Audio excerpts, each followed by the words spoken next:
Put up the mistress, she just cut us off at home right then, bing, no more there. That's the acceptable sex relations. They're cut off entirely. And the wife didn't stop there. She went over and got hold of that mistress. And when she got through raising hell there, the mistress has cut us off too. And now we don't even have any hidden sex relations. And it's a threat to our self-esteem. What are people going to think about me now? After all, here I've been posing as a good member of the community, go to church on Sunday morning, pay my taxes. Because I'm a member of the Fellowship of Alcoholics Anonymous, and by the grace of the power that I found in the 12-step program of Alcoholics Anonymous, I haven't found necessary to take a drink for 6,154 days today, one day at a time, and for this I'm very grateful. Did everybody get a good night's sleep? Everybody have a good breakfast? You want to hear a little story this morning before we start? Joe just loves to hear them, you know. Some of you have heard this one before, but that's all right. It's a fine little story, and I love the way I tell it, so.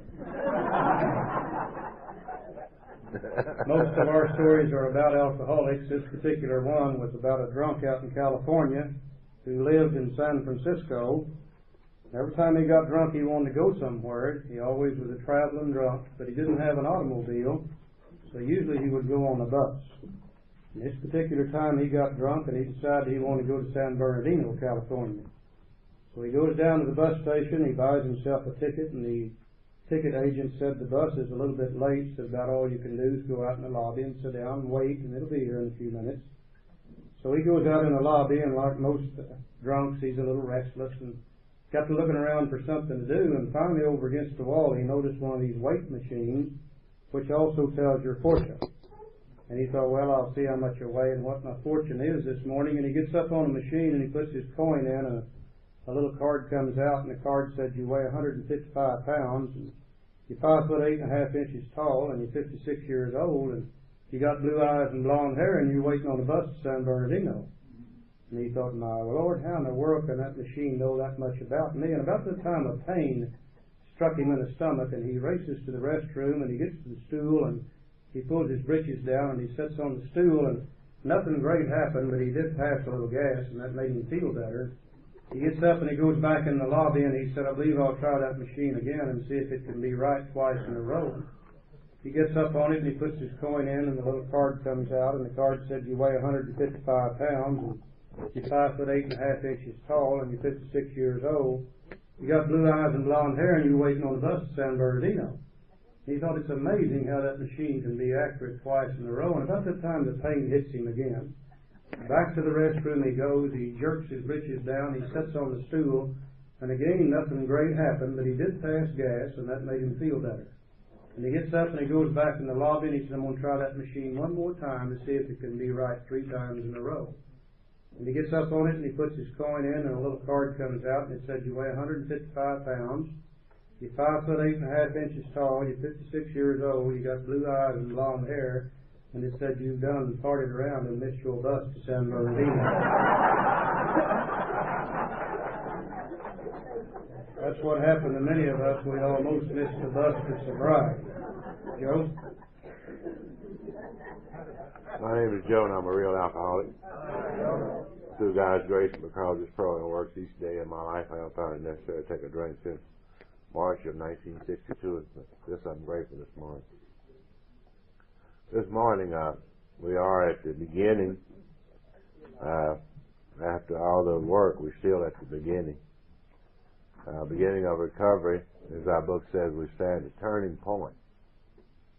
And we see the great skills in this beautiful volume, the big book, as it guides us step by step to the road of recovery. And we have laid the foundation for the real thing. What this program is all about is to show us how to recover from alcoholism. And if we have read the first 4 chapters, in the doctor's opinion, our book says we have come to the conclusion of the ABCs, which is actually the first 2 steps, that we're powerless over alcohol and our lives become unmanageable. And we've come to believe that a power greater than ourselves could restore us to sanity. And this brings us to a point of decision. And I think that, again, we see how Bill was so explicit in the words he used. And I think that as we study the words and listen to them, how in depth it reveals the real, what the book is trying to do. And except we say that a decision means to dissect. It comes from the word dissect, which means to choose, cut facts in two, to choose a course of action. And then we can see if why we can't start on step 3, because he said if you don't have the first 2 steps, then throw the book away. But if you do have the first 2 steps, which are the facts in the life of an alcoholic, then you can make a decision. You have 2 facts. You have to have at least 2 facts to make a decision. So these first 2 steps have put us in a position to choose a course of action.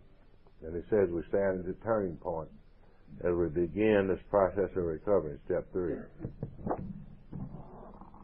Now, Charlie's going to, if you go to your sheet, we'll have a little diagram here that actually will show us where we are at. We know step 1, the problem is lack of power because of the physical allergy and the mental obsession. The solution would be power, and we said that power is within the fellowship, which supports, and the spiritual experience, which changes. And we stand at a turning point, and we have to choose between these 2 things. We make a decision, and we can choose one road or the other. We can choose step 1, insanity or death, or sanity and sobriety, and step 2. And we choose between 2 different. Step 1, we know. We know what that's like because we've been down that road. We know that that's bad. Now, step 2 is that we don't know that. If we stand at the turning point, we just have to believe that that one's better. So we have to choose between which we know is bad or which we believe to be better. And this is our choice. And overall, our book has given us these 2 choices. We have 2 things that you can do if you're an alcoholic.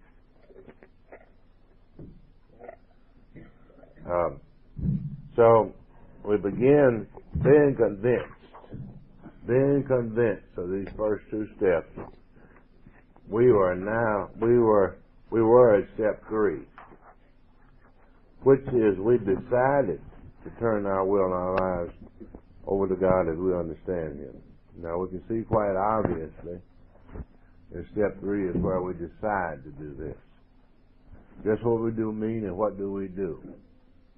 And again, we can see where there's been a slight misinterpretation of step 3, because, it's obvious, right? A lot of times, we say that we turn our will and our lives to the care of God in step 3.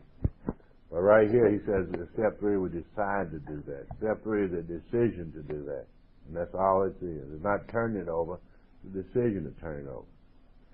The first requirement is we be convinced that any life run on self-will will hardly be a success.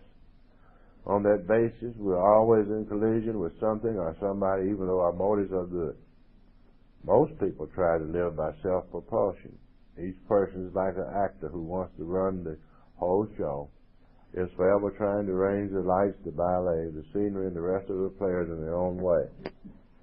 If his arrangements would only stay put, that only people would do as he wished, the show would be great. Everybody, including himself, would be pleased. Life would be wonderful. In trying to make these arrangements, our actor may be sometimes quite virtuous. He may be kind, considerate, patient, generous, even modest and self-sacrificing. On the other hand, he may be mean, egotistical, selfish, dishonest. But as with most humans, he is more likely to have varied traits. So he begins here to describe,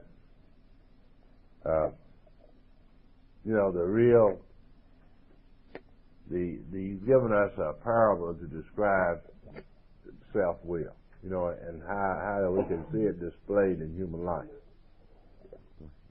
As we look at this step 3, I think the whole thing is going to be tied up in 2 or 3 different words within that step itself. And as Joe said, it tells us that we made a decision to turn our will and our life over to the care of God as we understood Him. And we got to remember that at one time, that step, as we read last night from the original manuscript, said we made a decision to turn our will and our life over to the care and direction of God as we understood Him. And we look at the word decision, and we need to look at the word will, we need to look at the word life, and we need to look at the word direction. And the step itself says we made a decision to do this. It did not say we did it. And we quite often run into somebody and they say, I've been in AA 4 or 5 years and my life's all screwed up and I don't understand why, because I turned my will and my life over to the care of God as I understood Him whenever I took step 3 2 years ago.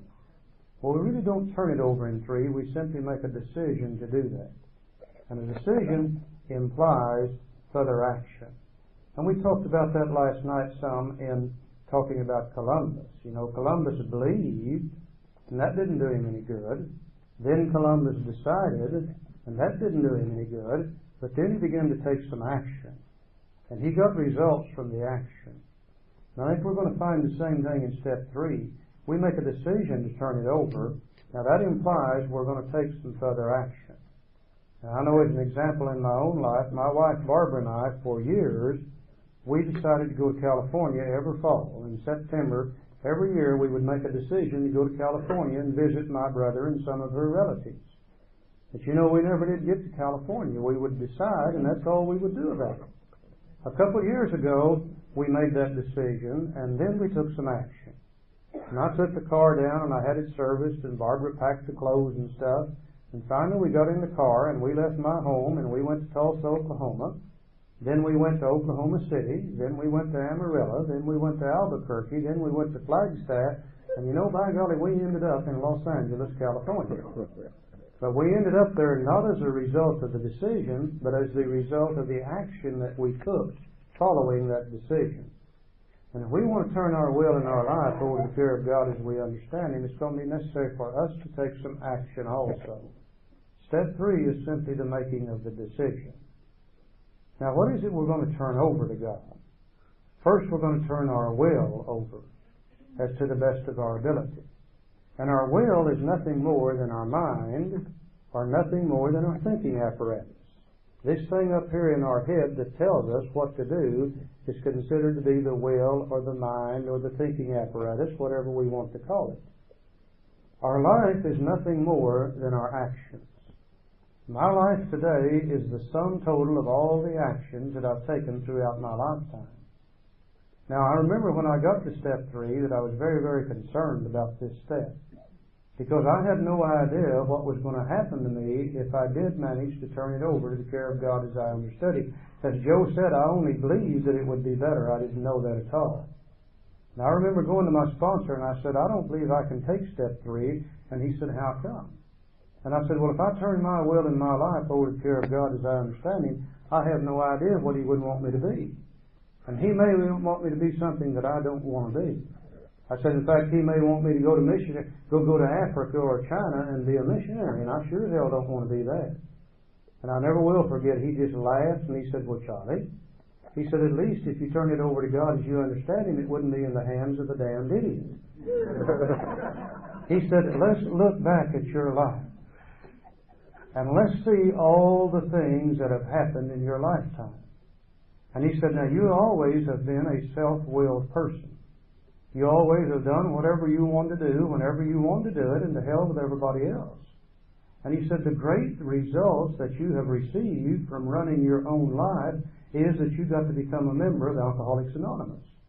He said, you know, it left on your own resources, your life's always going to be screwed up. He said, your thinking has always been kind of faulty. And he said, your actions always follow your thinking. And since you had faulty thinking, you've had faulty actions. And he said, because of the faulty actions, your life has really become a living hell. And he said, in order for your life to get any better at all, you're going to have to let somebody or something direct your thinking for you. Left on self-will, you're always going to be in trouble and you're always going to have difficulties. And when he said that, that kind of made sense to me. But then I said, well, what do you mean by self-will? I said, if I've got to turn self-will over, then explain to me what self-will really is. And I find today that if we're going to have to take step 3 and then 4, 5, 6, 7, 8, and 9 and get rid of self-will, we really need to understand where self-will comes from. You know, it's hard to solve a problem if you don't know what the problem is. And if we don't understand where self-will comes from in the beginning, then it's going to create all kinds of problems for us. You want to talk about Adam and Eve before we go any further? Yeah. Okay. We're going to go to another big book in just a moment here for just a moment. Go to the big book. Yeah, self-will we have to really understand that in the scheme of things that we are the God's greatest creation, and He wanted us to have a unique society. So He gave man certain basic instincts in order to create this we as unique animals on the face of this earth. He told us that He wanted us to take dominance over the world. So we are the highest form of life, and what really separates us is a gift or a curse, whichever way you look at it. A thing called self-will. This is the thing that separates us from the other animals on the face of this earth. We have a group of instincts, and when these instincts come together, they are all called self. And man is we are the only animal on the face of this earth that has this. And it's a covenant that God gave man, and He gave it to him in the beginning. And it's, I love the story of Charlie and I. We think about how everything is so simple, and you can see this throughout everything you read. And these people in Adam and Eve in the Bible, Charlie and I call that Serenity Park because it was the best place we ever had. Nothing like it since then. It's also the first example of self-will run riot too. And they were in this little place, and they had it made. It was laid back, boy, the height of serenity. Everything perfect. All these days we're looking for, perfect. They wasn't doing much, and God was providing for all their needs. They had self-will, but they hadn't really exercised it. And God's will run the garden. So it was just completely perfect. And everything was going along fine, and God told them what to do and what not to do. He directed them. He run the show. And finally, one day, there was an apple up there. They wasn't supposed to eat it. And they didn't bother. Finally, a little snake come along and told Eve, said, "Why don't y'all eat that apple?" She said, God said, He said we couldn't eat it. And Rick probably said, "Who do you think He is, God?" He said, "That's all." He said, "Do y'all know y'all have self-will?" They said, "What's that?" Said, "Y'all have the right to do what you want to do." Said, "We don't. No other. You have it." And she didn't know that, so she went and told Adam, and they went and ate the apple. And God come back and said, "Who ate the apple?" Said, "We did. We exercised our self-will, and we ate it." And he said, "Adam, how come you do that?" And he looked at, he was an alcoholic, we believe, because he looked at Eve and said, "She made me do it." Transferred that blame immediately. So it sounds like an alcoholic, and Charlie and I, we also think that Eve started. She must have been the first compulsive overeater. But this is, and from then on, we have exercised this ability. Now, it is God-given, so it's not bad. Let's look at that. None of this is not bad. There's anything wrong with it. It plays a useful role in us as human beings. It's only when this thing that gets out of control does it dominate and insist upon ruling our lives. And one of the greatest explanations of this, and I think one of the things that greatest things that I learned from any of Bill's writings, if you can look at it and study it, is in our step 4, 12 and 12, where he actually describes self-will in great detail. Now, in order for man to have our society and to formulate our society, he says that there are certain things that God gave us. If we didn't care about ourselves or one another, there would be no society. So we have to have certain social instincts like companionship and feelings for each other and self-esteem and pride and all these things in order for us to have a society. You know, we have to have these things to, if it wasn't for companionship, you know, we wouldn't come together to perform the task that it takes for the survival of the human race. So we wouldn't have families. We wouldn't have the society we have. If each and every one of us have these feelings, our instincts, these basic instincts for each other. And these things are basic to every human's life. And these are called our social instincts. We all have companionship. We all have a feeling for prestige, wanting to be a leader, because if we didn't have leaders, the human race would not survive. If we didn't care about ourselves and one another, the human race would not survive. If we didn't have pride.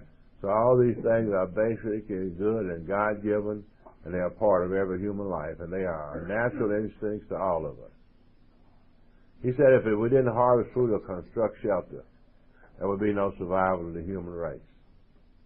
So we also know we all have a basic instinct for security, emotionally and material security. Because if we wouldn't do that, we wouldn't harvest food or construct shelter. We would die when it got cold, and when we had a drought, we would all be out of food, and the human race would die. So we have a drive within us for our survival. We also have another instinct called sex. We all laugh about it and talk about it. But sex is a basic instinct in every human being. And the fulfillment of this instinct brings about recreation. If it wasn't for that basic instinct and the fulfillment of it, you know, the human race would not survive. So all these instincts are part of every human life. And then if we lumped them, all these instincts together, that produce our society, we would call these self. Self is in the heart. Each and every one of us have self-will, and a certain amount of it is there for the survival of the human race. But still yet, if this thing becomes dominant, out of control, you know, it becomes the root of our problems. And Bill said this is the root of all human problems. Almost every human being in the world today that's in trouble. And there are a lot of people in trouble other than alcoholics. You know, there's many, many types of problems. People in prisons, people in all kinds of situations this morning. But every person today that has a problem in his life, and this is what's so amazing about, you know, this is, so many people use the program of Alcoholics Anonymous. Every human being today that's in problem, one of these things on this chart is the root of his trouble. One of these things have come. Did he steal because of emotional security, or did he steal for material security, or did he steal because of self-esteem? One of these things made him steal. Stealing wasn't really his problem. Some part of self had to be out of control that produces the human problem. I think we need to start out by realizing that all human beings have self-will. You know, if it wasn't for self-will, then we would do nothing to do the things we need to do in order to survive. So all human beings have self-will. That's the difference between us and the animals. Also, all human beings have these three basic instincts of life. So do all the other animals too. But the only difference is the other animals, they don't have the ability to think. They don't have the ability to make decisions. They don't have the ability to determine right from wrong.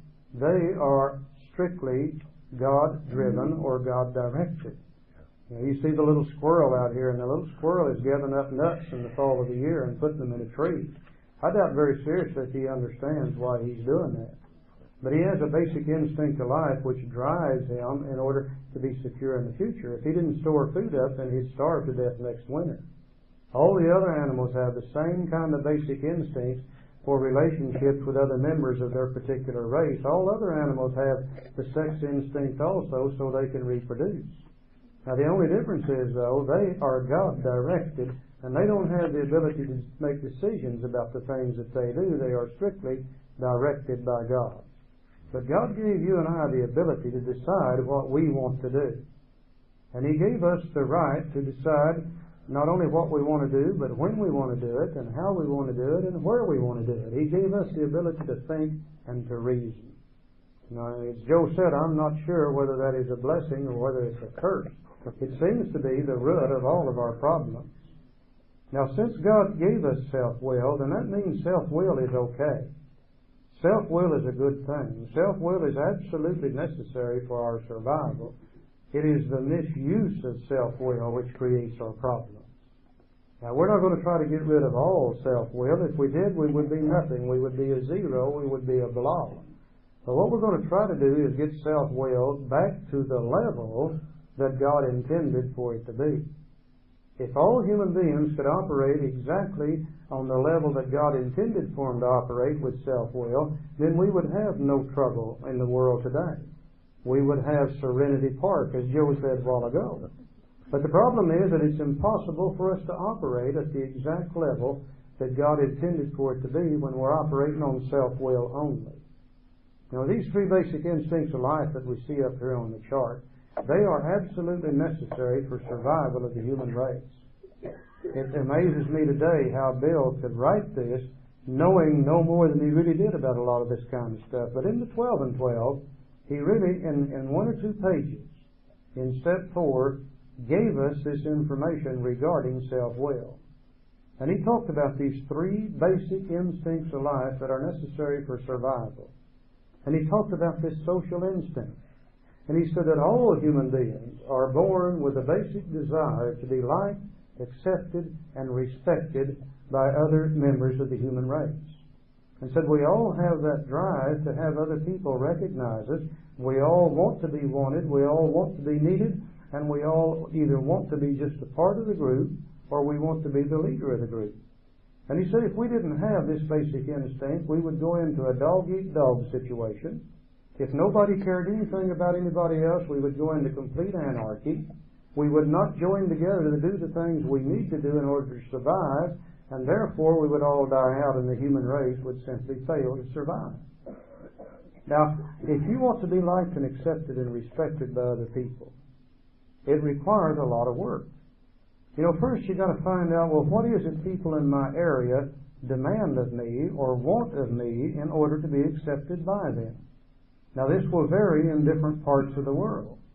So we find out what is needed in our own particular area of the world, and then we set a goal. And we begin to work toward and strive toward that goal. And we work and we work and we work and we work. And just as importantly, we will probably have to quit doing some of the things that we would really like to do if we want people to like us and accept us and respect us. And we work and we work and we work. And I doubt very seriously if we would be willing to do the work involved if we did not get some kind of reward for that. And the reward that we get for it is what Bill said in his story when he said, I had arrived. You know, he had set his goal. And he had strived toward that goal, and finally he reached that goal. And when he reached it, he said, I had arrived, and my God, this is a great feeling. You know, maybe you said it for the college education. Maybe you said it for this. Maybe you said it for that.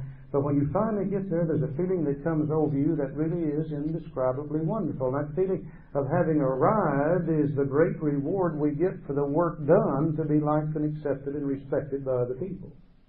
Now, the only thing wrong with it, though, is it seems to be just a temporary feeling. We no sooner get there than we look around and we say, well, is this all there is to it? You know, and we begin to set another goal, and we begin to strive again, and we work and we work and we work and we work, and it seems to create an insatiable desire to be liked and accepted and respected by other people. And we aren't getting there quite fast enough in the way we want to get there, so we begin to do a little conning, a little lying, a little manipulating, a little cheating. And we do that, that throws us in conflict with other people and it begins to hurt other people. And then they in turn retaliate against us and create pain and suffering for us. The big book says it is plain that a life run on self-will can hardly be a success because under those conditions we're always in collision with people, places, and things. It creates this insatiable desire to be liked and accepted and respected by other people. He also talked about the security instinct. He said that all human beings are born with this security instinct. That if we cared nothing about the future, if we worried nothing about the future, that sooner or later the human race would fail to survive. We would not do the things necessary to provide food, clothing, and shelter for the future, and when the weather turned cold, we would simply freeze to death. Or when the drought came along, we would simply starve to death.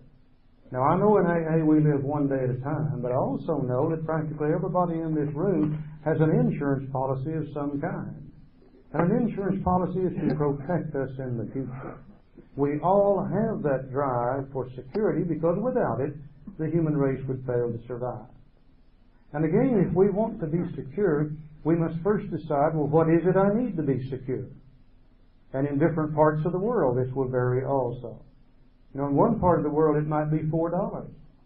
In another part of the world, it might be $400. In another part, it might be $4,000. In another part, it might be $4 million. In another place, it might be 138 rocks. I don't know, whatever it is that they use to measure security by.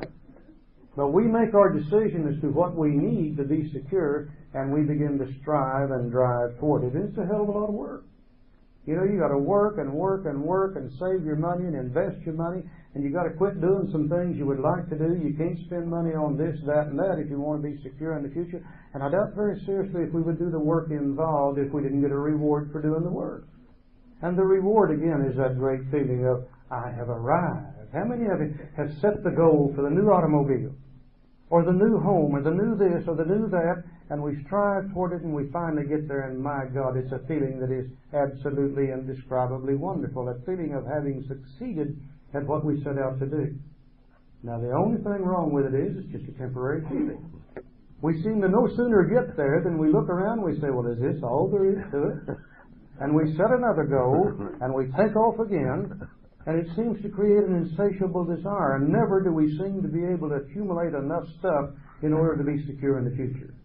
And we're not getting there fast enough in the way we want to, and we begin to do a little lying, a little cheating, a little conning, a little manipulating the people, and we do that, we hurt people. And then they retaliate against us, and that creates pain and suffering for us. It's plain that a life run on self-will can hardly ever be a success, because under those conditions, we're always in collision with people, places, and things. You know, the third basic instinct of life that Bill talks about in 12 and 12 is that for sex. And he said all human beings are born with a desire for sex. And if we didn't have sex, there would be no reproduction of the human race. And with no reproduction of the human race, sooner or later, the old heads will die off, no new ones coming on, and the human race would simply fail to survive. And he said all human beings are born with a basic desire for sex. Now, we may get turned off by bad happenings, by bad teachings and things like that, but in the beginning we're all born with that basic desire to have sex. Now, sex is just like the other two. If we're going to have successful completion of sex in order to reproduce the human race, it's a hell of a lot of work. You know, you really got to work to have sex. My Christ, you can do more work in 3 minutes of sex if you can last that long than you would do all day digging a ditch. You know, you remember being back out, you just, after you've done it, you just kind of fall over sideways and the sweat's just pouring off of you and you can't hardly get your breath. And you feel like you've died and gone to heaven and come back 3 or 4 times already, you know. And it is a great feeling that you get as the reward for having successfully completed sex. But it's just exactly like the other two. It seems to be just a temporary feeling. You no sooner get through with it than you begin to look around and say, is this all there is to it? And you begin to think about doing it again. And you begin to think about doing it with different people in different places, in different positions, at different times, and you can't get enough of it, and you're afraid you're not going to have enough of it, and you begin to do it here, there, and there. It's the wrong time, the wrong places, with the wrong people, and when we do that, we hurt other people. And when we hurt other people, then they in turn retaliate against us, which creates pain and suffering for us. It's plain that a life run on self-will can hardly be a success. Under those conditions, we're always in collision with people, places, and things. And as this chart shows us on the wall back here, those 3 basic instincts of life are what creates self-will. Now, out of self-will comes 3 basic wrongs, or 3 basic indicators of self-will. And in order to understand some of this, we're going to have to begin to change our thinking on some words. And this word wrongs, I think, is one of them that we have looked at in the past, and perhaps in the wrong way. In step 5, it said we admitted to God, to ourselves, and another human being the exact nature of our wrongs. And somewhere we got the idea that wrongs, that happened to be a list of dirty, filthy, nasty things we had done throughout our lifetime. Well, one day I went to the dictionary and I looked up the word wrongs, and I find other definitions in there also. And it tells me that a wrong is to, if I judge incorrectly, that is considered to be a wrong. Or if I believe incorrectly, that's considered to be a wrong. Or if I act incorrectly, that's considered to be a wrong. And we find there's three basic types of behavior, or three basic wrongs that stem from self. All selfish, self-centered persons are continually judging other people. And it manifests itself and shows itself as a resentment. You know, selfish, self-centered people are always mad. They're always upset. They didn't get what they wanted. They're afraid they're going to lose what they got. People are interfering with them, and they're always upset with other people, and they're judging other people, and we call that a resentment. Selfish, self-centered people are always filled with fear. They're afraid that they're not going to get what they want. They're afraid they're going to lose what they already got. They don't really know what they're afraid of, but they know that whatever happens tomorrow, when it gets there, it's certainly not going to be worth a damn, you know. Selfish, self-centered people are always believing incorrectly. They're continually filled with fear.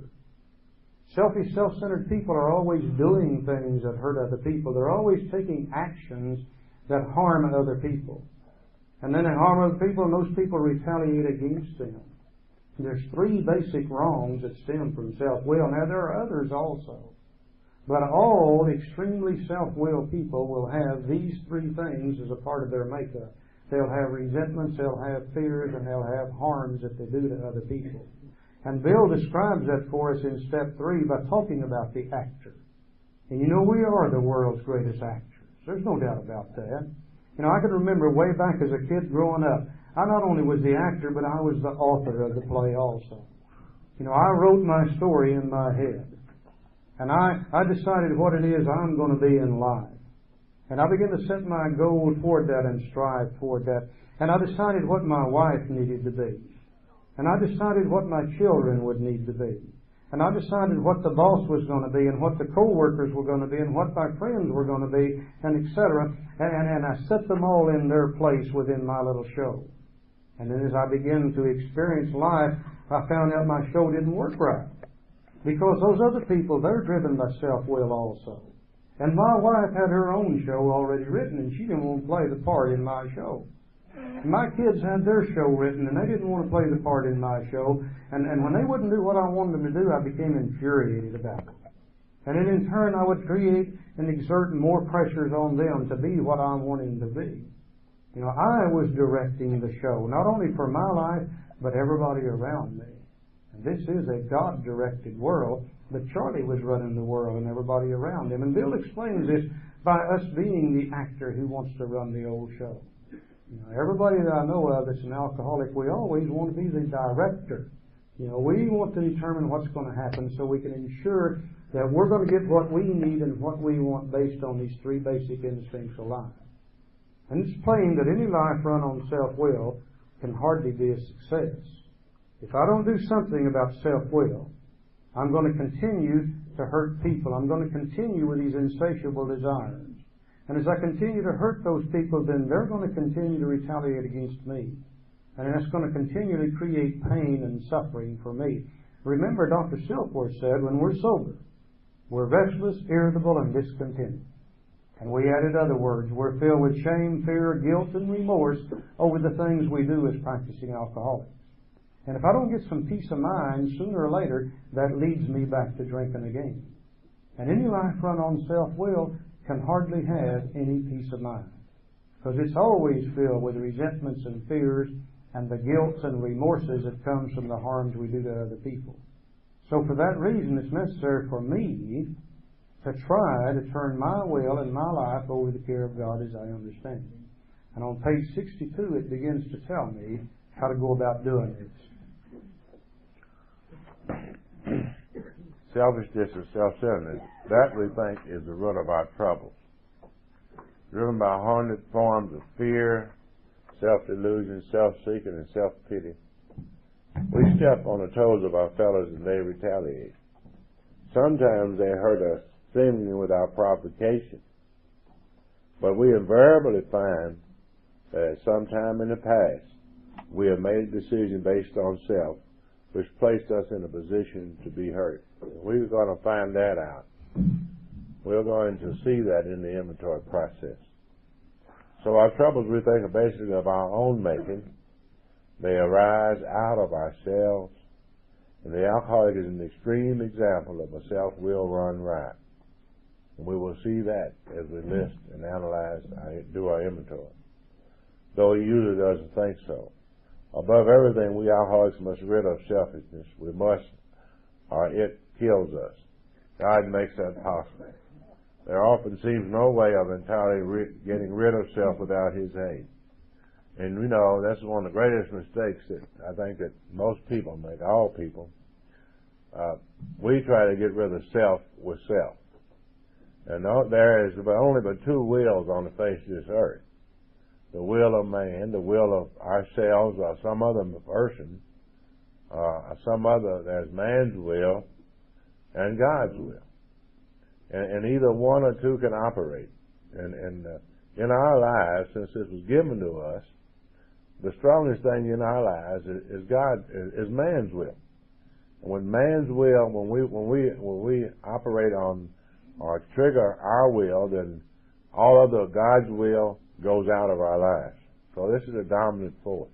And since it is God-given, then only God has the power to overcome it. Right. The greatest mistake being made in AA today is self-will trying to overcome self-will, trying to force ourselves to be good. Yeah. And only God can overcome self-will, because it is a God-given thing, and only He has the power to overcome self-will. And He made a covenant with man, and He said, I'm going to give it to you, and you can have it from now on. He says, I'll never take it back until you in turn offer it back to me. And when we offer it back to God, then God can take it back. But until that time, we operate on self-will.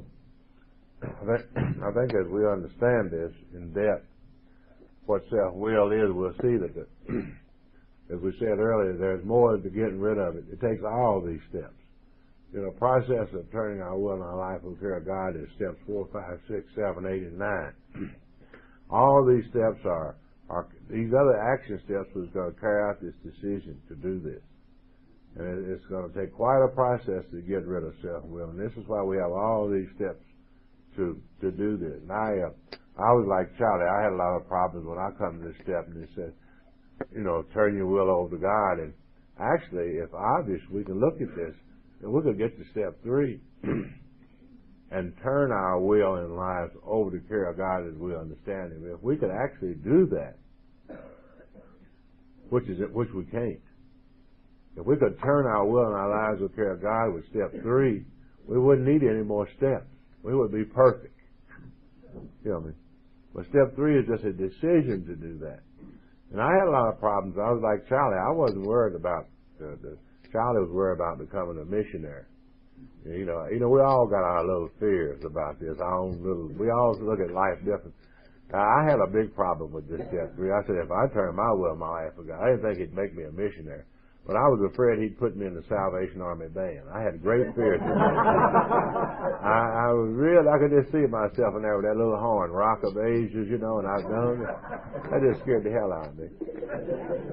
And I always say, since then I have 24 years everywhere I go, I'm really interested in the Salvation Army band. I look at them.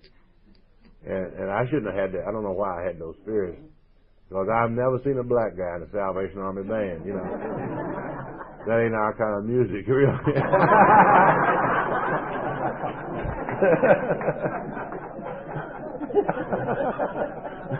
Okay. The book says many of us had moral and philosophical convictions galore, but we could not live up to them even though we would have liked to. Yeah. Neither could we reduce our self-centeredness much by wishing or trying on our own power. We had to have God's help. We can't do it. Now this is the how and the why of it. First of all, we had to quit playing God. It didn't work. And I can see in my lifetime where I played God, God's business is to run the world. But Charlie always tried to run the world, tried to run himself and everybody around him and circumstances and everything else to ensure that it would turn out the way I wanted it to. And I was really trying to take care of God's business, and I'm not God, so I was only playing God. Next, we decided that hereafter in this drama of life, God was going to be our director. Can't you just see Bill laughing? He said, damn 'em, they made me take it out 2 pages ago. I got it right back in here already. Step 3 used to say we made a decision to turn our will and our life over to the care and direction of God as we understood Him. And they made him take the words direction out. But here he puts it right back. God is going to be our director. He is the principal. We are His agents. He is the Father, and we are His children. Most good ideas are simple, and this concept was a keystone of the new and triumphant arch through which we pass to freedom. I should draw that on the board today. Joe's going to draw a little picture up here to illustrate this particular part of the book. Now he's always talked to us now. He's given us another picture. And as we progress through here, he's telling a story in words, and he's painting a picture, or he's using a parable. He's been talking about a spiritual structure. You know, back in the beginning, he said in his story that willingness was the foundation of this structure. And then he came along a little later on in chapter 4, and he said belief was the cornerstone of this structure. And now then he's talking about this simple idea of letting God be the director of our life is going to be the keystone of the structure. And he begins to tell us the size and shape of this structure. He's beginning to talk about it as a new and triumphant arch through which we're going to pass to freedom. And remember, he used the asterisk in one case, took us to the bottom of the page and referred us back. The spiritual experience is the new and triumphant arch. And the keystone of the arch is a little stone that goes right up in the top of the arch.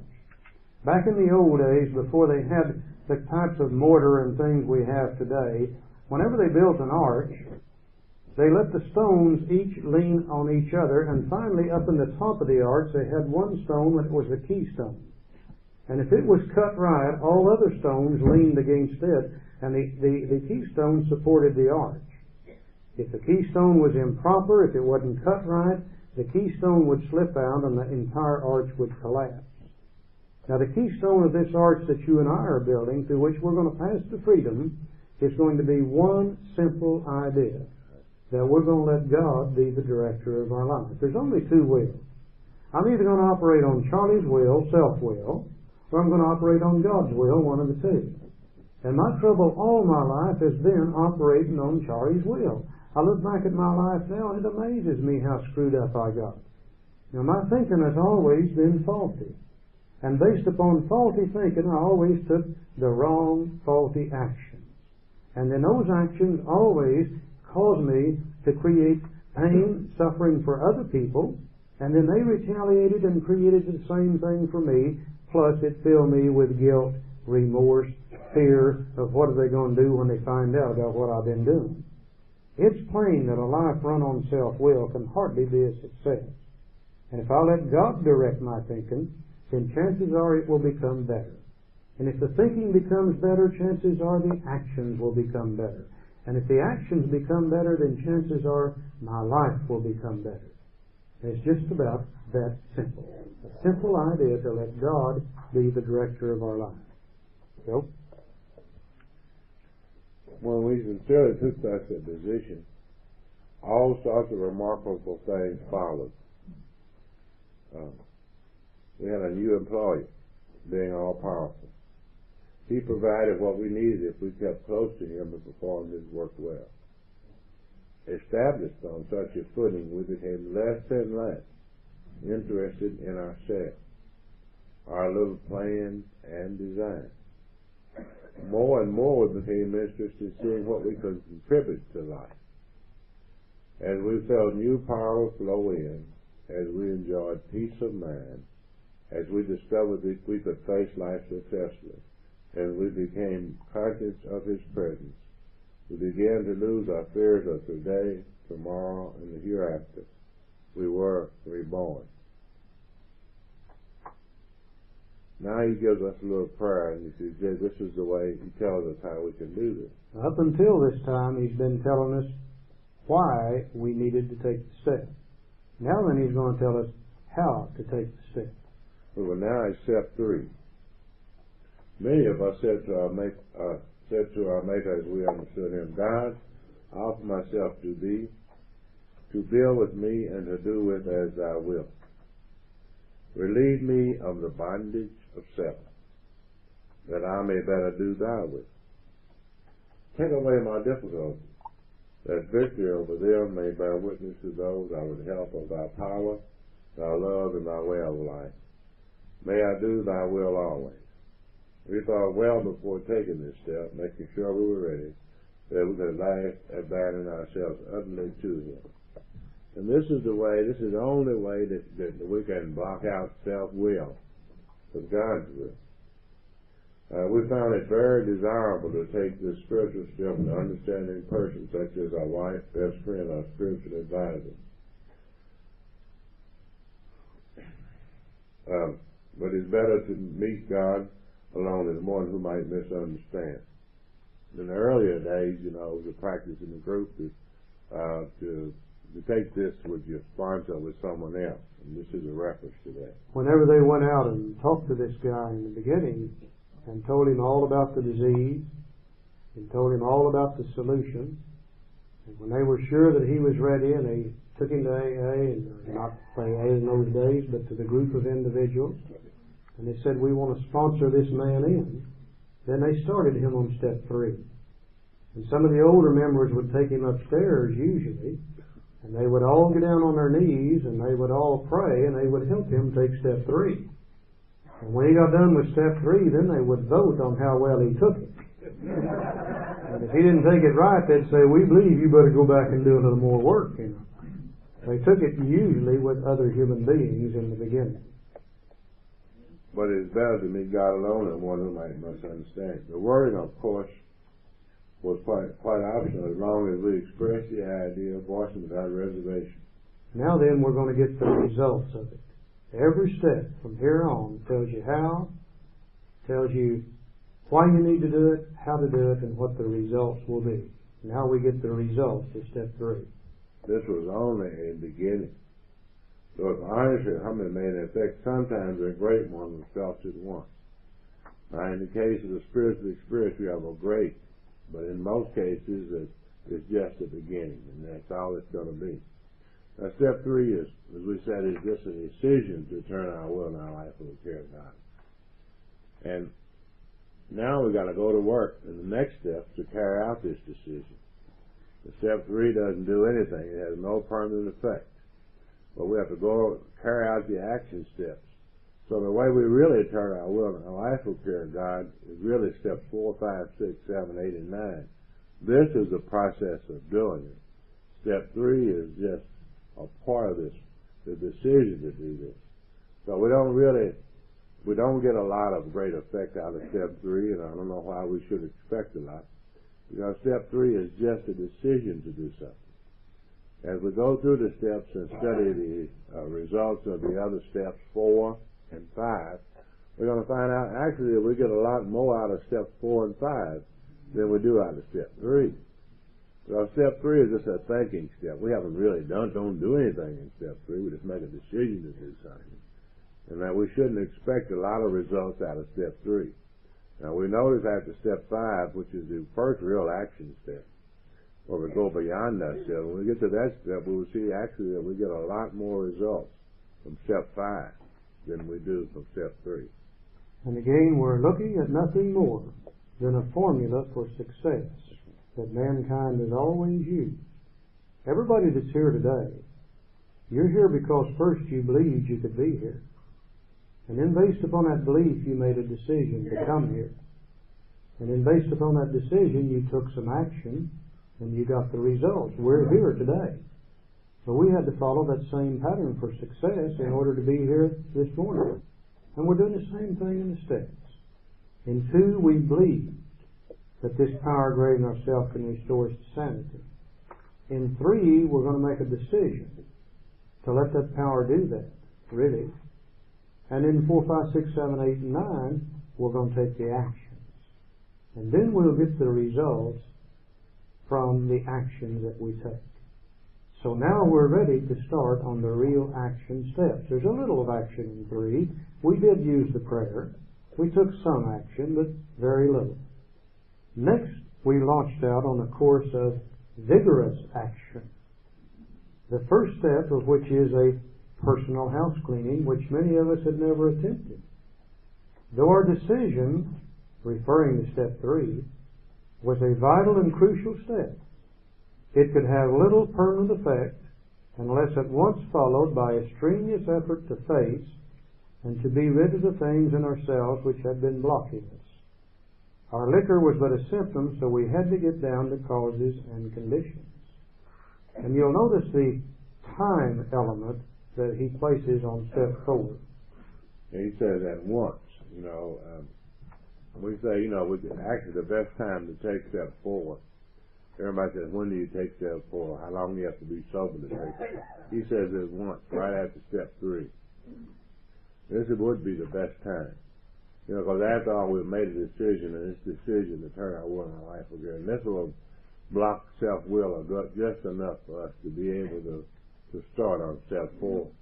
So the best time to take step 4 would be right after step 3, right after we make this decision. If we wait too long, self will come back in and tell us we don't really need to do that. Wasn't really that bad. The longer we wait, the more difficult it is to proceed with the inventory. And he says it is an effort to get rid of things in ourselves that have been blocking us. And that's a very, very important point. One of the things that, we have made a decision to turn our will and our life for the care of God, and this is why this decision has no permanent effect. Because there are certain things that block us off from this decision. We have made a decision to turn our will and our lives over to the care of God as we understand Him in step 3. Now here we are in step 4. Our minds are full of resentment. Our minds are full of fears. Our minds are full of guilt and remorse through the things we've done to other people. There is no way that God can direct that mind. We made a decision to turn our will and our lives over to the care of God. But God cannot enter and direct a mind cluttered with these things. So step 4 is the beginning of the process of getting rid of these things, 5, 6, and 7, and 8, and 9, to clear away these things from our mind to carry out the decision in step 3. These other steps are carrying out step 3. All my life I've been blocked off from God's will. And there's always been God's will, and there's always been Charlie's will. And if I hadn't been blocked off from God's will all my life, I could have been operating on God's will. But I never did operate on God's will because of my basic instincts of life, which created desires that were really different than God's will. And those desires drove me to do the things that I did, and decision I ever made was based on self-will, not on God's will. Now there's certain things within my mind that has always blocked me off from God's will. And if I want God's will to enter my mind, it's going to be necessary for me to find those things and to get rid of those things so God's will can come into my mind. Now, everybody in AA, to a great extent, I say everybody, let me change that and say most people in AA, have probably made step 4 a lot harder than it actually is. Well, somewhere down the line, we just keep building it into a mountain and make it bigger and bigger and bigger and bigger until it looks damn near impossible to do. And I think one of the reasons that we've made it so difficult to do is most of us have not understood how to do it. And if we didn't understand how to do it, then we would procrastinate on doing it based on fear, based on indecision. And the longer we procrastinated, the harder it became. If we really look at and read and study the next 3 or 4 pages on the big book, we're going to find that step 4 is a simple thing to do. There's a set of simple little instructions in here that tells us exactly how to do it. We're going to find that it is a positive step, not a negative step at all. That there will be certain results that come from it, which frees us from these things that have always blocked us off from God's will. And our biggest problem in the past has been simply confusion. And not knowing how to do it, we jumped on different excuses and different ways on how to perform this thing. Some of us went clear up in step 5, where there's a statement that says all our life story. And we jumped on that statement in step 5 and said, well, that's the way to do step 4. And we would sit down and write out our whole life story. In some cases that was 10 pages, and in others it could be 150 to 2 or 3 or 400 pages. Not knowing how to do it, some of us would take other people's advice. Now, there were some people in Minnesota that began to put out a 4-step inventory guideline, and many of us got that guideline. There was one that came out of Texas, and many of us got that one. And we began to combine those with the big book Alcoholics Anonymous, and then try to take a 4-step inventory. And we became so confused we didn't know what to do. So we just gave up and said, well, we'll just put it off a little longer. Somebody here yesterday, I don't remember who it was, gave me one. And this is a 4-step inventory guide that's got 20 pages to it. And I'll guarantee you, by the time you read from the front to the back, you'll go crazy as hell before you get through it. If you're not sick, this will make you sick before you do it. Now, what we're going to attempt to do is look at these simple little instructions in the big book on how to take this inventory. And you got to remember, you got to know certain things about Bill Wilson. After you've read him and studied him long enough, you begin to see how the guy thought. And this guy just absolutely loved words, and he loved to make comparisons. He uses parables throughout the entire book. And he's like another great teacher that we had a couple thousand years ago in another great book that also taught using parables. And the other great teacher, when he would talk to people and tell a story to them, he always talked in the language that they understood. When he talked to the shepherd, he told a story about sheep. And when he talked to the fisherman, he told a story about fish. And when he talked to the farmer, he told a story about the wheat, the grain, the cattle, etc., knowing full well that they would understand what he was saying. And Bill does the same thing to us. The first example we saw was when he talked about the passenger liner. Now, he didn't know that 50 years later there wasn't going to be any of them. But in the book he found that was a great means of travel back in the 1930s. Now here he's going to do the same thing, and he's going to compare this inventory, mine and your personal inventory.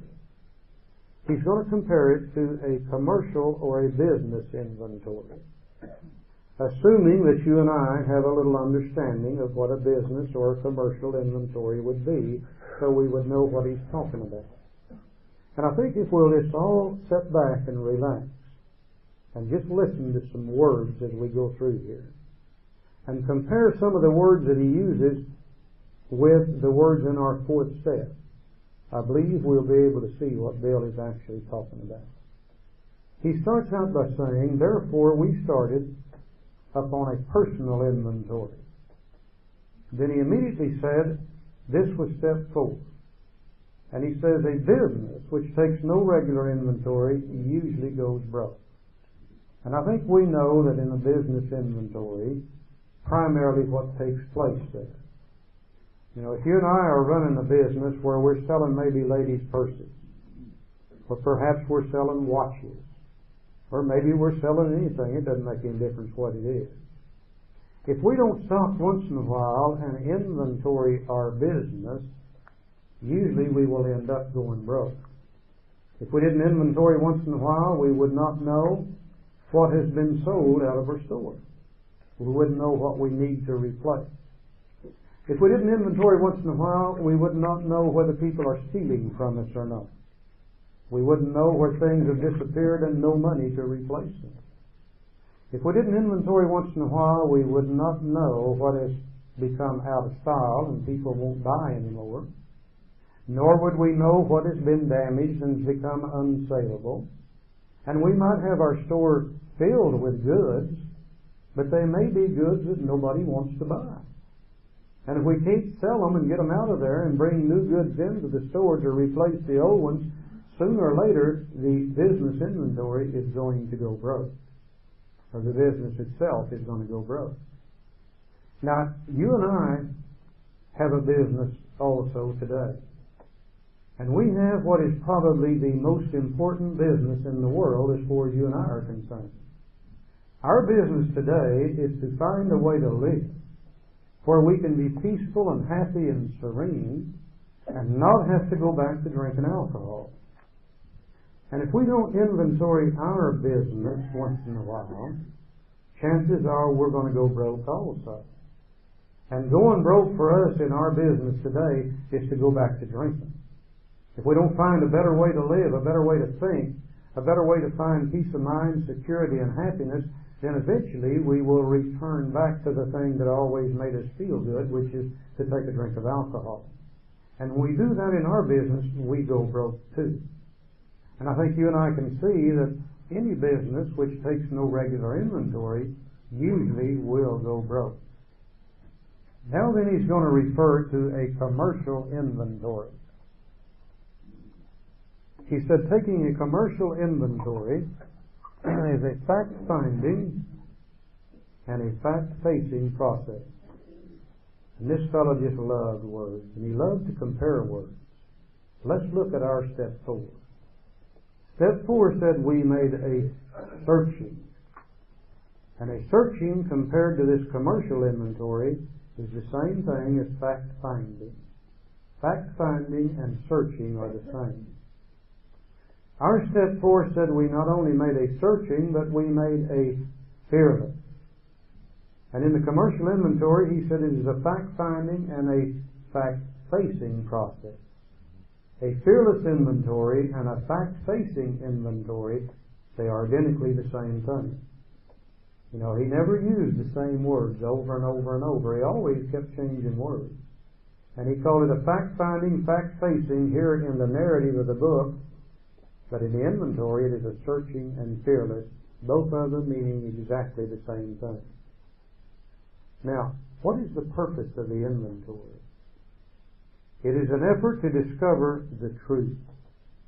An effort to discover the truth. And I think the greatest disservice that's ever been given to you and I in AA today is that in step 4 it said a searching and fearless moral. And we saw the word moral, and we jumped on it to mean a list of dirty, filthy, nasty things. And I don't believe that's what Bill intended.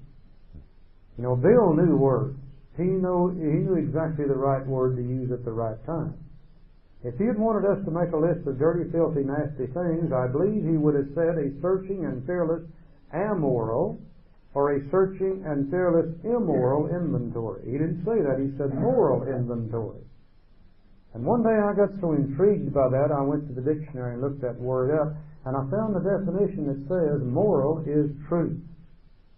The same identical word that he uses here in this description. It is an effort to discover the truth. A moral inventory is a truthful inventory. And that's all in the world that it means. It is an effort to discover the truth about what? Or the truth about the stock in trade. In the commercial or business inventory, when he goes in there to inventory his stock, he's going to look to see what he's got on his shelves today. That's his stock in trade.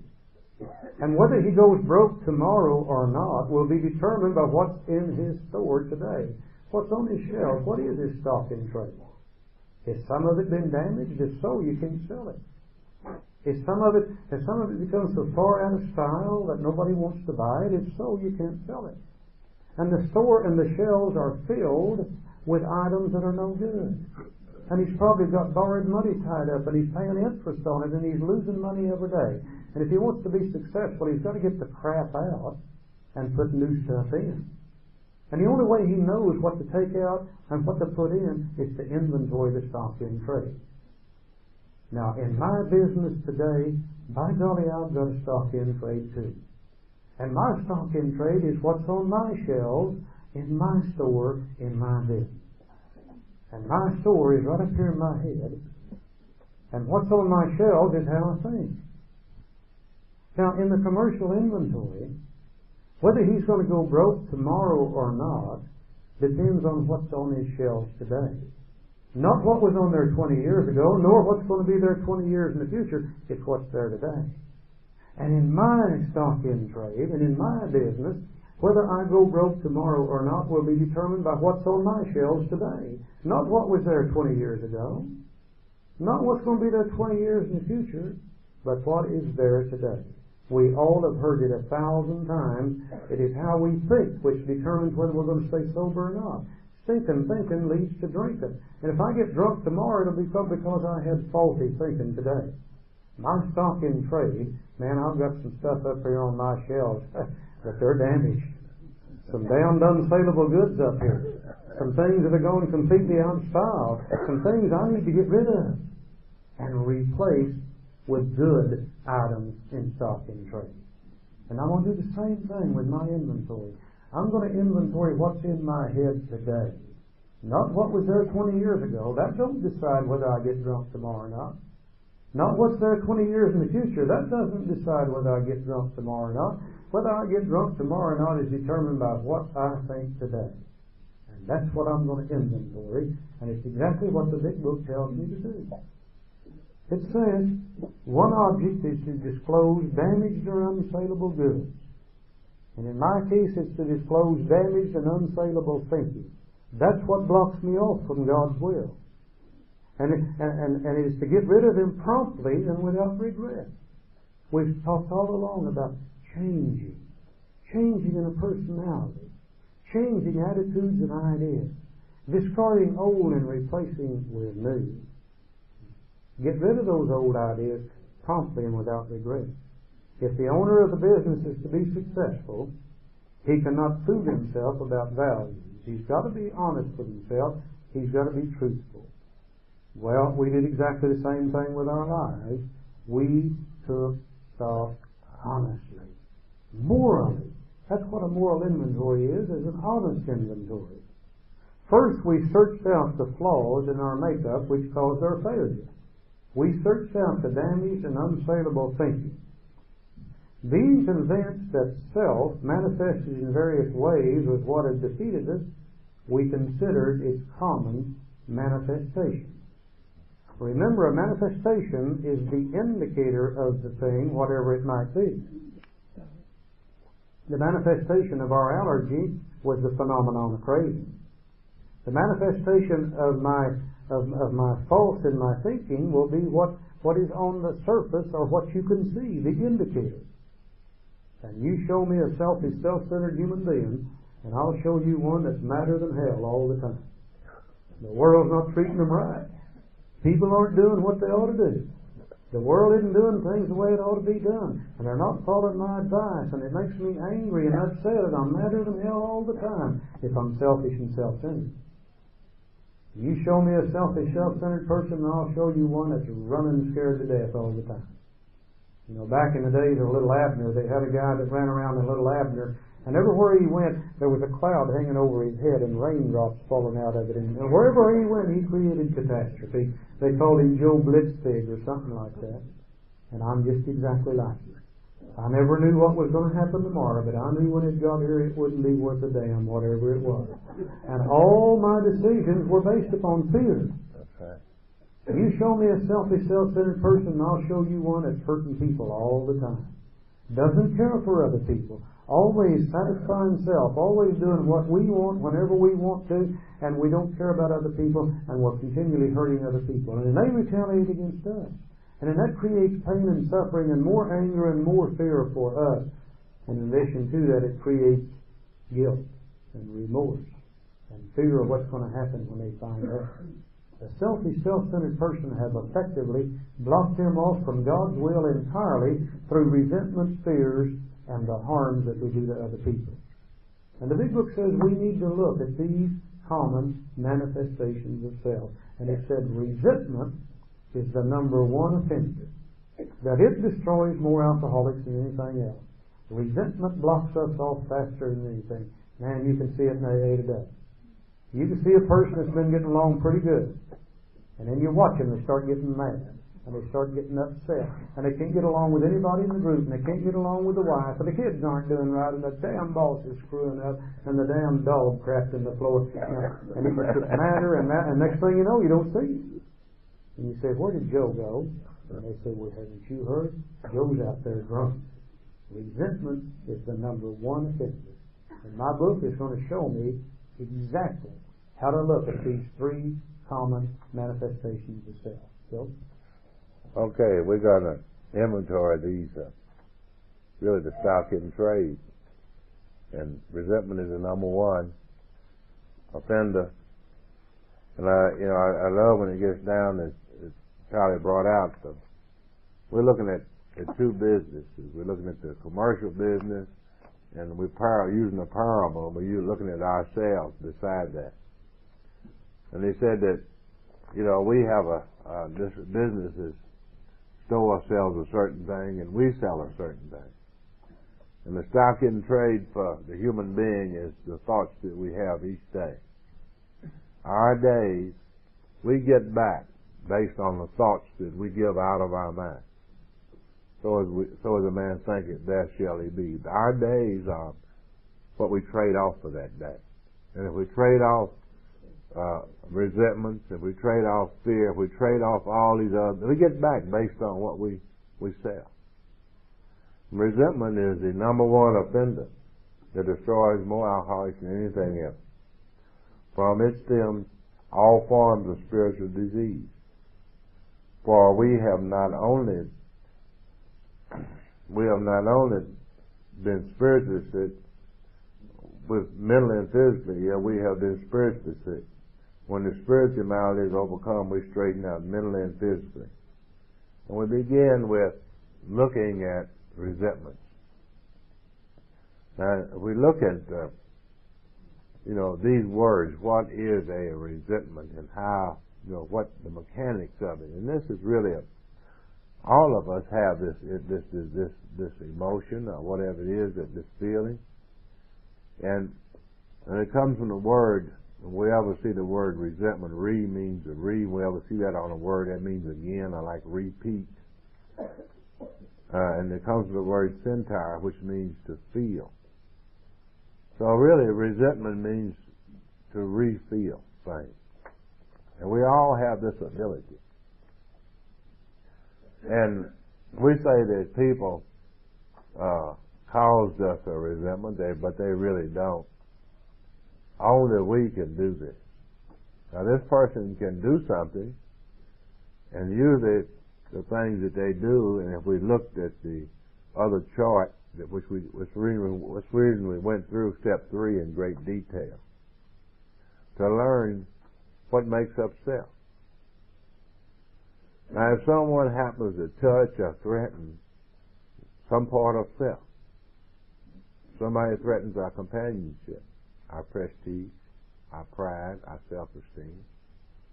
If somebody threatens our emotional or material security, or if somebody threatens our sex life, if somebody threatens any part of self, touches it, then it hurts.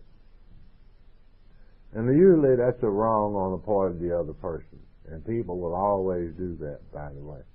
They get sick because of self, and they strike our self. That's a wrong. But usually after they do that, then after they hurt us, that's not a resentment, that's wrong. And then we go into the next room and we replay the scene over again for the second time. I was sitting there just being good. I don't know why, we always good. We always good when this happens, I don't know.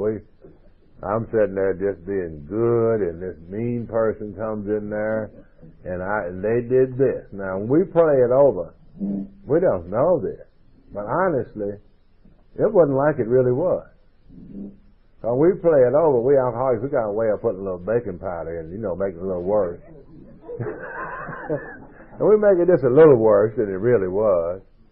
And this person gets meaner, and we get better. I was goody good this time.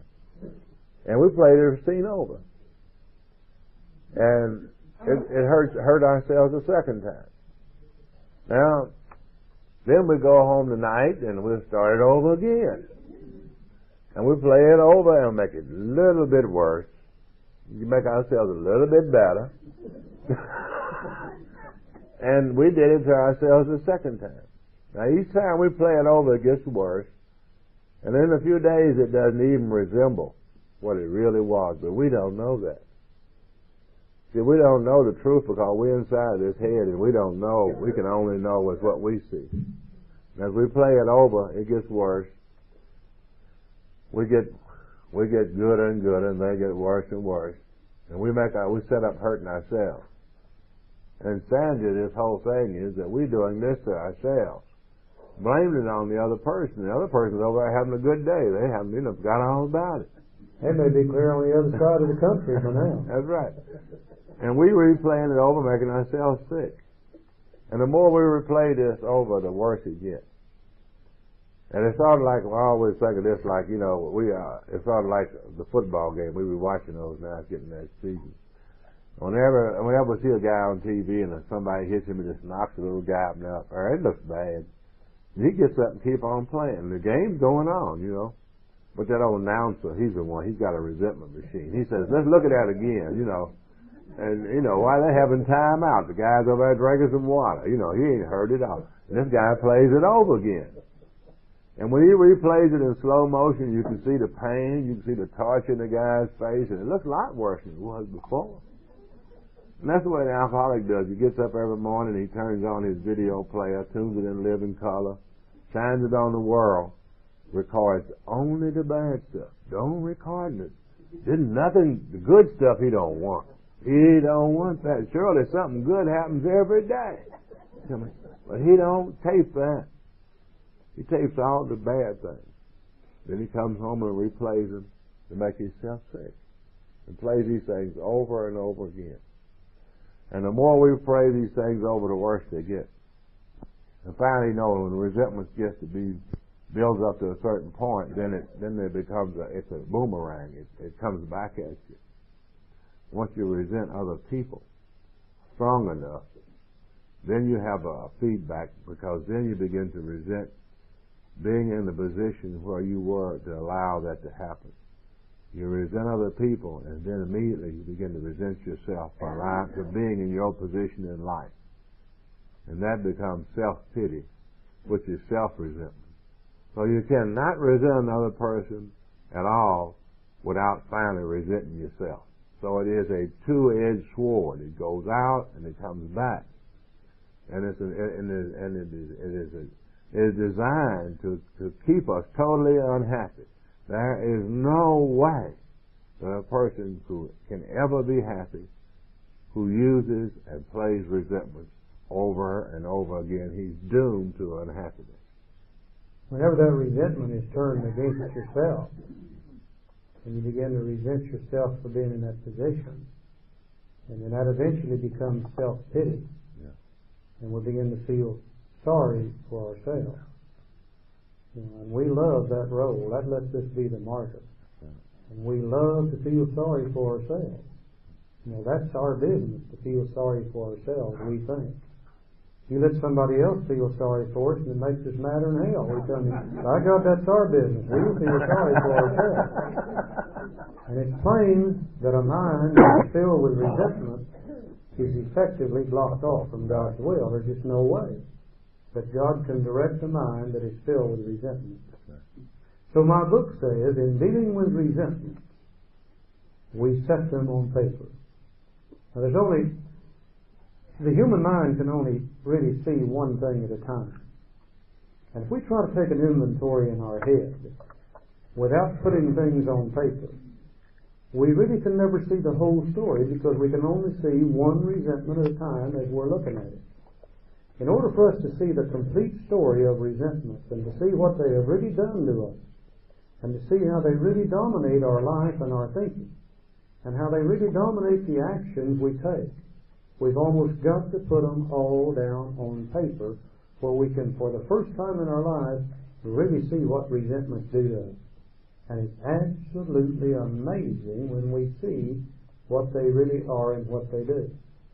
And I think one reason we've never done this before is, again, we didn't know how to do it. And probably one of the reasons we didn't know how to do it is because we looked at the example on page 65, and that example is already filled out. And we really didn't know the procedure that Bill followed to fill that example out. Today, we think we have found the instructions in the big book on how to do this inventory. They are very, very simple. And to start with, you've got to have a sheet similar to page 65 in the blank form. Now, within your handout material, we have given you such a sheet. We're going to spend about 10 minutes on it before we quit for the morning, but let's make a start on it. And you'll notice that sheet called the Review of Resentment has 4 columns in it. Whereas on page 65 there's only 3 columns. What we would ask you to do at the present time, and you may have to tear your little booklet apart to do it, but we would ask you to fold that 4th column under where you can't see it, where you'll be looking at basically 3 columns. I'm resentful at, the cause, and affects mine.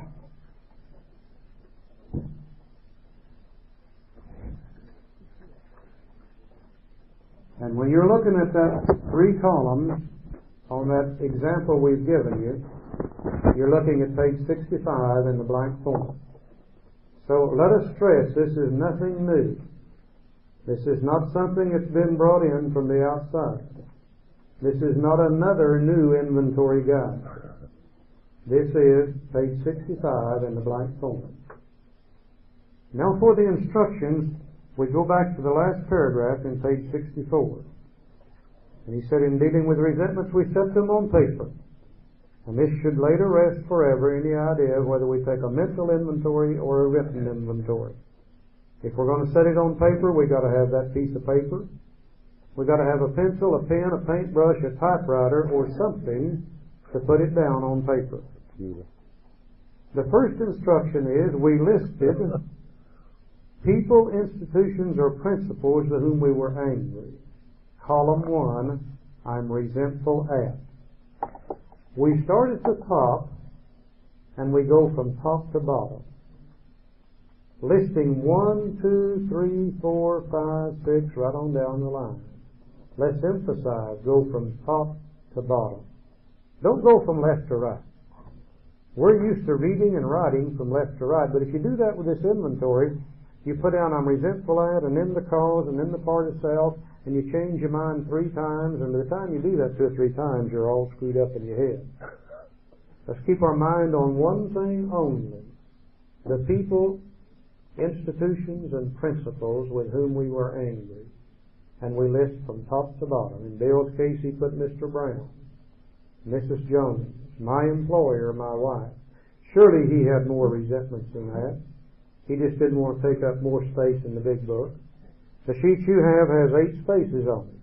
I'm sure all of you can get your resentments on one sheet. I had to have some other sheets. I think mine ended up 168 or something like that. People, that's self-explanatory. That's my wife. That's my boss. That's my banker. Institutions are things such as the police department, the Internal Revenue Service, the Post Office Department, and all those institutions we get so damn mad at during our drinking careers. Principles are such things as the 10 Commandments. What goes up must come down. What you give out, what you get back.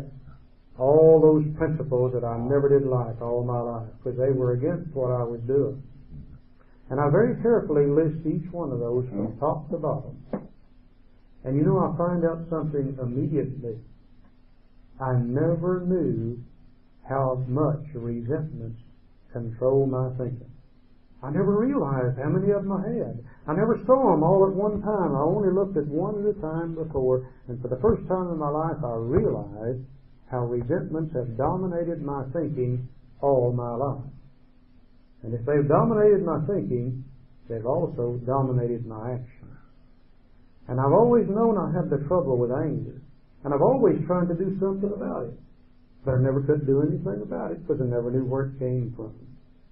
And when I make this first column out, I learn something positive about me immediately. I learn how much anger has driven me in the past. And I can see where, man, I hadn't been responding to self. I've been responding to anger is what I've been responding to. I fill out column 1. Then I go back and I do column 2. Column 2, the instructions are, we ask ourselves why we were angry. In column 2, we put down the cause of the anger. By the side of each name, going from top to bottom, we put down the cause of the anger. In Bill's example, he was mad at Mr. Brown because of his attention to my wife. And he told my wife was my mistress, and Brown might get my job at the office. I don't really blame him. I'd be upset with Brown also. He's mad at Mrs. Jones because she's a nut, and she snubbed me, and she committed her husband for drinking. He's my friend, and she's a gossip.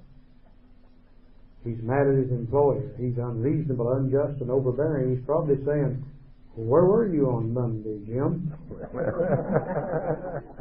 And he threatens to fire me for drinking and padding my expense account. He's mad at his wife because she misunderstands and nags, and she likes old Brown. And she wants the house put in her name. When you tie together her liking Brown and wanting the house put in her name, it's time to start getting upset. Very carefully, by the side of each name, we put down the cause. And you know, I learned something immediately when I did that. I learned that it's not the people I'm mad at, it's what they did. You know, I could take Mr. Brown and put Mr. Green in this place, and I'd be just as mad at Green if he did the same thing. I could take Mrs. Jones out there and put Miss Pumpernickel in, I'll be just as mad at her as I would at Mrs. Jones if she did the same thing. And I realize it's not people I'm mad at as much as what they have done. That's what I'm mad at. Are you about out of tape? 3 minutes, okay. Let's look at column 3 real fast. The instructions for that, he said, at the bottom of page 64, in most cases it was found that our self-esteem, our pocketbooks, our ambitions, our personal relationships, including sex, were hurt or threatened, so we were sore, we were burned up. On our grudge list, we set opposite each name our injuries. Was it our self-esteem, our security, our ambitions, our personal or sex relations which had been interfered with? We were usually as definite as this example. Now, that's why we had to talk about the 3 basic instincts of life in step 3, in order to see which one of them had been threatened or interfered with when we take step 4. We go to each name, we go to the cause, and now we go to column 3. And we see, was this a threat to my self-esteem? And if so, I put a check mark. And I very carefully go down the entire list of names looking for self-esteem, always going from top to bottom. Then I go back and I say, was it a threat to a personal relationship?